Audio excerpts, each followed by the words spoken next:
Hello everybody, Disciple here with Overwatch Curios. Now I had a lot of fun making our Grandmaster tips and tricks video, and it seemed like you guys liked it as well, and there'll definitely be more of those coming in the future. But for now I thought it'd be fun to make a video about Grandmaster map hacks, and these are locations that players can use either jumping to or using their character's abilities that can put them in some unexpected locations or set them up for some great flanks or defenses.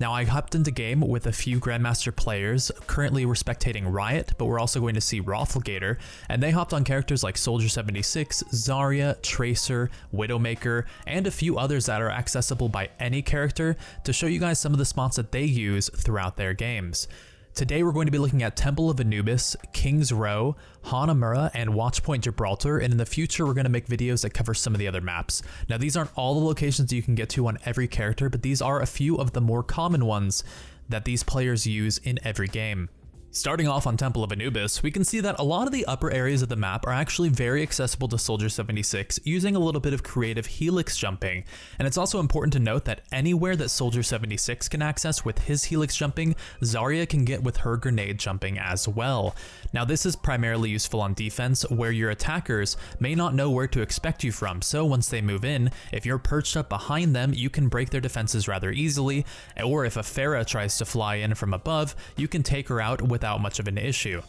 Tracer actually has a lot of access to the upper levels on Temple of Anubis as well, but it can be a little bit tricky to get to places like this defense on point A, so I'd recommend only using it at the beginning of the game on defense. However, being able to flank around on point B, especially if there's a Widowmaker on top of there sniping at your team, can be incredibly invaluable in defending your team if no one else can take care of the threats. We did record these in customs with 0% cooldowns so that we can move around the map a little bit faster, but do note that we never use more than 3 blinks to get to any of these locations. Some of these spots may seem a little tricky and gimmicky, but it's actually really important for a few reasons. First of all, you have the height advantage, which is really huge when you're shooting at an opponent 1 versus 1, since you're much more likely to hit their head, and since you have covered immediately underneath you to block some attacks. You can see right here, a Tracer perched up here won't be expected by the opponent, will have pretty much free headshots on everyone else, and can cover multiple areas of attack that the offense might use.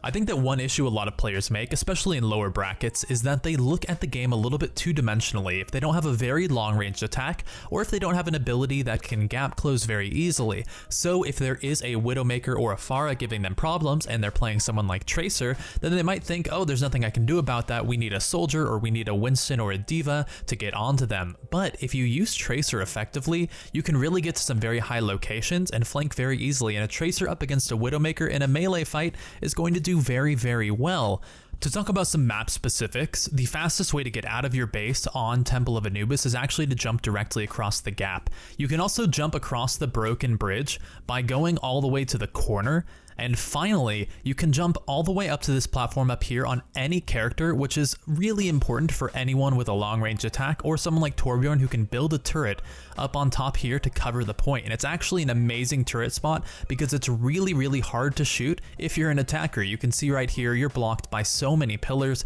but it covers the point very, very effectively. Now, although some of these spots that can be reached by any character are a little obvious, it can be unintuitive to someone who hasn't done it before and hasn't been shown it, which is why we got in the game with these Grandmaster players to show us the spots that they use pretty consistently throughout games to gain advantage over their opponents. Now again, this same balcony location that was reachable by Soldier 76 with his rocket jump is also attainable by Zarya. However, if you do break the destructibles, that crate and the vase, then you do have to reach this through the window across, but you can get there with a rocket jump even without being boosted by someone like Lucio for the movement speed. Mastering rocket jumps and all of your character's utility and mobility is really important in setting yourself apart from other players of the same hero. I have a few hundred hours on Zarya, and I am a Zarya main myself, but I can say that I certainly don't use rocket jumps effectively enough to move across the map and to get to places that I normally wouldn't be, but it can be so effective in setting up a flank and being able to ult from a place where the enemy isn't expecting it. If you can ult from behind, then Diva has a hard time blocking it, and Reinhardt won't know exactly where to shield because he'll either have to take damage from you from behind or from your team who is hopefully moving in from the other direction. Also, being able to move across the map a little bit faster can mean that you can get on the point just a little quicker, that you can get to an enemy or set up your ult in just a few seconds time, and although that may not matter all the time, if it does win you the game, then that's an extra 15 or 20 or 25 competitive points that you wouldn't have had otherwise, and that's the way that you climb, is by slowly and surely giving yourself advantages in-game that can take you up a little bit higher in rank. Originally I was going to do Watchpoint Gibraltar last, but a couple of these map hacks were just way too cool to save for later. Although Roflgator does fail his first attempt as Sombra, you can see a really amazing way to stealth and jump over onto the bridge to attack any flankers from behind. Now, especially if you have your ultimate, which is very easy to charge as Sombra, since she can hack health packs for healing, you can also escape all the way around the back for a way that no enemy will probably ever expect you to go. Not only can you escape that way, but you can also attack the point that exact same way as long as you blink in time. Widowmaker also has some amazing attack potential from the same spot, being able to wall jump all the way up and snipe anyone defending up along the bridge. Not only can you jump snipe, but you can also flank from behind the point the same way as Sombra can, and being able to attack from up here allows you to bypass a potential D.Va defense matrix or Reinhardt shield to take out a very important enemy before they get the chance to ult. If you can snipe the enemy Mercy before she can res, then your team can move in with their own combo ultimates, wipe the team, and hopefully push the payload all the way up. And it can give you some amazing advantages that sniping from just down the same way as the rest of your team are coming from might not get you. I also wanted to show a couple pretty common jump spots that any character can reach on Watchpoint Gibraltar that you probably already knew about, but in case you didn't, I just wanted to be thorough. Being able to jump here onto the top floor can really give you some amazing defense against airborne characters or those who like to take very high vantage points. Heading over to King's Row, we can see an example where Tracer really needs to be able to operate in the third dimension to be effective. Since this map is very enclosed and really forces teams to stay grouped together, it can be really hard for a Tracer to isolate an enemy and effectively flank unless she can attack from some unexpected locations.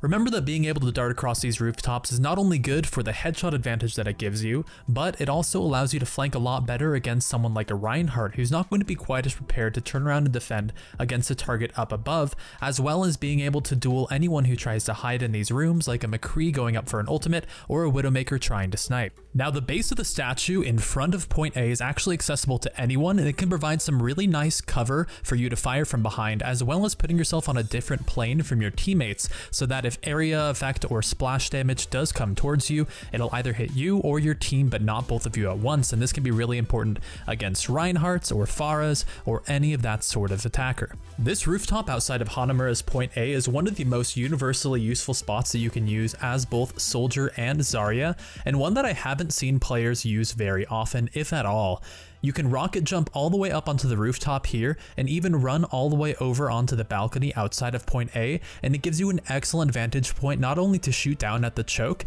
but also to defend against a possible flank coming in through the window that a Pharah or a Genji may fly through.